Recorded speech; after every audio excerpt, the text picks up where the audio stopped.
سلام، درس 36 رو شروع میکنیم با عنوان تایم. درس بسیار مهمیه، خیلی نکته داره و اگر شما بخواید توی سطح آکادمیک یا به صورت فرمال در رابطه با زمان صحبت کنید، همه این هایی که اینجا میبینید کاربرد دارن، خیلی هم کاربرد دارن.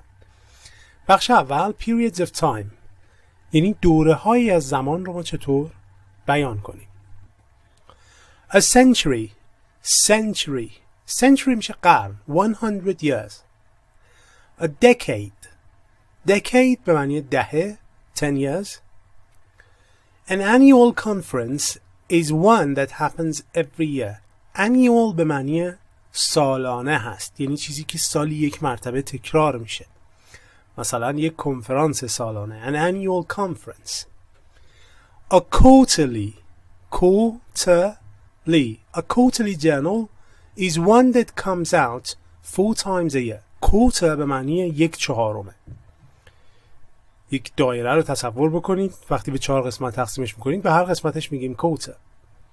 حالا چیزی که quarterly هست یعنی 4 دفعه در سال تکرار میشه، به صورت ادورب در اومده دیگه. A quarterly journal یعنی اون چیزی که ما در فارسی بهش میگیم فصل نامه، هر فصل یه بار در میاد. An era به معنی یک دوره است. An era is a particular period of time that is marked by special events or developments. دوره معمولا این era رو برای یک دوره خاصی میگن، مثلا دوران جنگ، دوران پس از جنگ، دوران جنگ سرد، مثلا به همچین حالتی، یک دوره خاصی که یک اهمیت اجتماعی، سیاسی، تاریخی یا هر چیزی داره. برای مثال the post-war era an era of rapid social change، یعنی دوران پست هم به معنی پس دیگه، پس از جنگ. pre-war میشه پیش از جنگ، post میشه پس. برای همینه که ما تو خیلی از کلمات مثلا post modernism یعنی پس از مدرنیسم که ما بهش همون پست مدرنیسم معمولا تو فارسی هم میگیم. بعدی a phase is any stage in a series of events or process of development. phase همون فازه، ما تو فارسی هم میگیم دیگه، مثلا فاز اول این پروژه، فاز دوم فلان پروژه.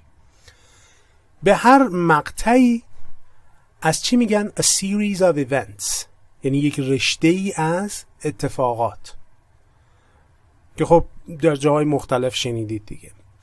A project can be at an initial همون beginning ابتداییه، در مرحله ابتدایی.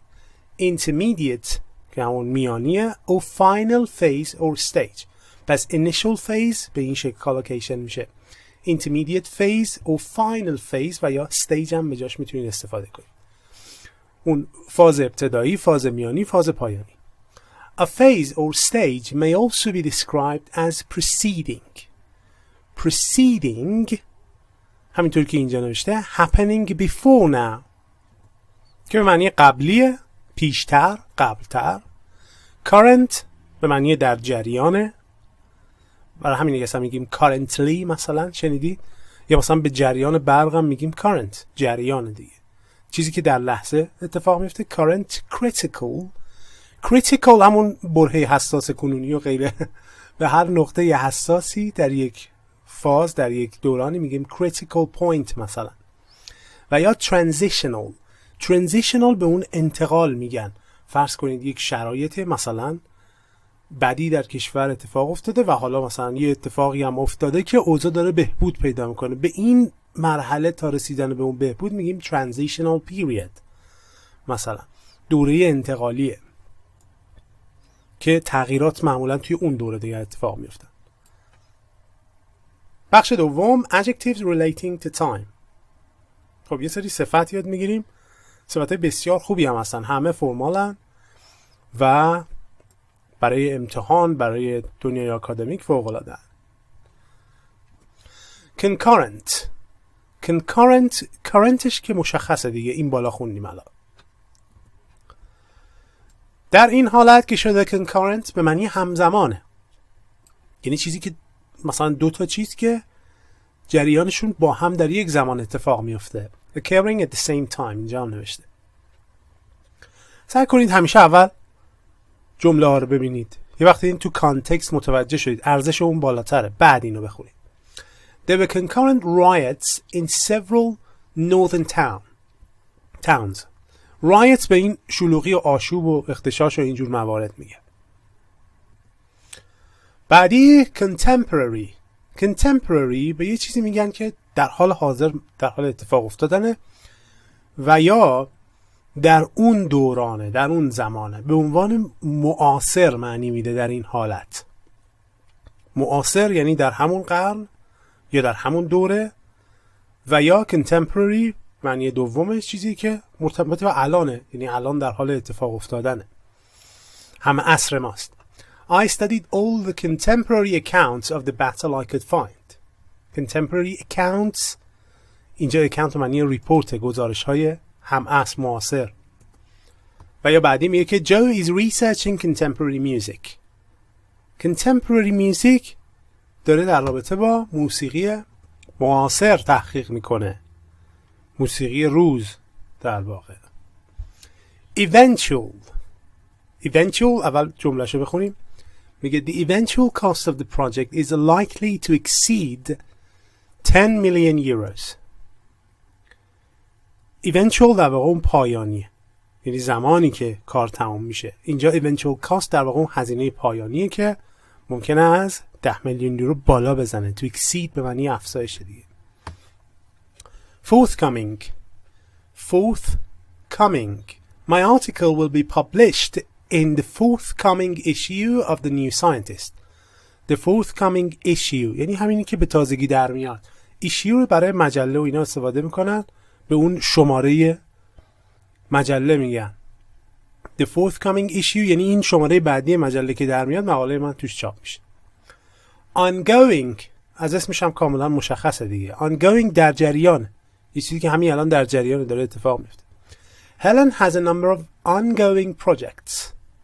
یه سری پروژه در جریان داره، مشغوله. Simultaneous و یا simultaneous هر دو تا تلفظشو میتونید بگید. Simultaneous به دو یا چند چیزی میگیم که همزمان اتفاق میفتن. There were simultaneous concerts in several cities. Simultaneous concerts، کنسرت های همزمان. Subsequent به طور کلی sub یعنی زیر مجموعه، یعنی یک چیزی زیر مجموعش با sub مشخص میشه. Sequent از sequence و اینا میاد دیگه، یعنی یه چیزی اتفاق میفته اون بعدیه میشه subsequent. The book examines the war and the subsequent changes in society. میبینید اول جنگ اتفاق افتاد و بعد تغییراتی که در پیش در جامعه رخ داد رو میگه. Subsequent changes. این مثالا رو که میخونید حواستون به کالوکیشن هایی هم که استفاده میشه باشه، یعنی فقط به این بولده نگاه نکنید، چیز دیگه ای هم اگر برای یاد گرفتن است اونم با خودتون ببرید اصطلاحاً. Successive یعنی چیزی که بلافاصله بعد از یه چیز دیگه اتفاق میفته. Successive governments would face familiar problems. Successive governments یعنی دولت‌های بعدی، یعنی این دولت که رفت اون دولت بعدی بلافاصله‌اش اومد، اونم با همین مشکلات روبرو خواهد شد. اینجا face به معنی روبرو شدن دیگه، می‌بینید حالت verb داره. و temporary که خب احتمال زیاد اینو میدونید که برعکسش هم میشه permanent. temporary موقتی، permanent دائمی. Georgia got a temporary position at the university. یک موقعیت موقتی در دانشگاه گیرش اومده. اما بخش سوم how times change. در این بخش در واقع گذر زمان رو میخوایم با عبارت‌های مختلف بگیم. میگه in recent times و یا in recent years. recent یعنی اخیر، در دوران اخیر یا در سالهای اخیر، particularly the last 3 decades, society has gone through a period of considerable change. خب این کالوکیشن خوبه دیگه، اینو یاد بگیرید. considerable change، تغییرات عمده. to go through a period of something، اینم میشه عبارتی که یاد بگیرید. to go through a period of something. حالا اون something هر چیزی هست، اینجا اومده considerable change، یعنی از یک مرحله ای، از یک دوره ای گذر کنیم، عبور کنیم. prior to the 1990s. prior یعنی پیش از. هم این حرف اضافهش حتما یاد بگید. prior to the 1990s. این اسم که میدونید چیه دیگه. وقتی ته عدد سال میاد یعنی اون دهه، اون دوران، در دهه 1990، پیش از دهه 1990. Very few people had access to a home computer.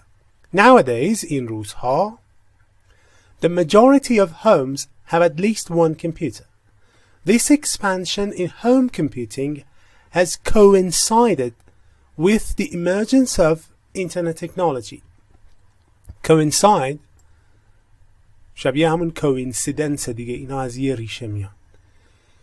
Coincide در واقع میگه همزمانی این دوتا، این expansion، این افزایش هوم کامپیوتینگ، یعنی تو هر خونه یه کامپیوتر هست، مصادف شده، همزمان شده با چی؟ The emergence of internet technology. emergence پدیدار شدنه، با پدیدار شدن تکنولوژی اینترنت.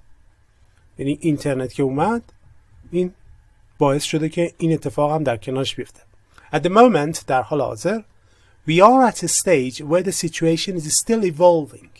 Evolve به معنی تغییرات آروم آروم و یواشه. یعنی داره به سمت تکامل میره، خیلی تغییر میکنه، مدام در حال تغییر. Evolve به این معنی. Subsequent generations، ببینید بالا subsequent خوندی، میتونه یک collocation باش بشه. Subsequent generations، نسل های بعدی. We live in a very different world, although we do not know exactly how things will develop in the near future. در آینده نزدیک. Over the next few years. در چند سال آتی. Let alone in the long term. چه برسه به زمان طولانی، یعنی در طولانی مدت. این let alone حتما توی الان فرصتش نیست میخوام توضیح بدم، توی ببخشید میگم توی کتابای گرامر یه نگاه بندازید. let alone یعنی چه برسه به فلان. اینجا میگه که we do not know exactly how things will develop in the near future over the next few years, let alone in the long term. چه برسه به طولانی مدت. این عبارت in the near future برعکسش میشه in the distant future، آینده دور، و in the long term in the short term. ایناش هم باهاش یاد بگیرید، برعکس متضادها. بخش common mistake میگه که sometimes words like early, late, daily can be both adverbs and adjectives. پس اینجور کلمه ها میتونن هم adverb باشن، هم adjective باشن، هم قید هم صفت. برای مثال an early meeting و یا a late meeting, a daily meeting. به این حالت و یا برعکس we met early, we met late, we met daily. اینا رو خوب یاد بگیرید چون تو پرافریزینگ و اینا خیلی بهتون کمک میکنه. But nowadays is only an adverb. این کلمه nowadays فقط یک قیده، حواستون باشه. We talk about present day و یا current problems, not nowadays problems. این نکته خیلی مهمه. پس اینو با این کالاکیت نکنید. اگه میخواید با problems یا موارد مشابه کالاکیشن بسازید، بگید present problems، مشکلات امروزه، present day. منظور صرفا الان نیست، مشکلاتی که در این دوره الان ما داریم، امروزه بیشتر معنی کنید. پس به این نکته خیلی دقت کنید. درس بسیار مهمیه، بسیار بسیار مهمه. همه این نکاتش واقعا کاربردی هست. حتما تمریناشو انجام بدید و در یک سیستمی که خودتون میدونید حتما اینها رو مرور کنید. من چقدر روی این قضیه مسئله تاکید کردم، همیشه هم این کارو میکنم و در آینده بسیار نزدیک هم در رابطه با این سیستمی که میگم، روشی که خودم استفاده میکنم رو حتما آموزش میدم. سوالی اگر براتون بود حتما مطرح کنید. تا جلسه آینده.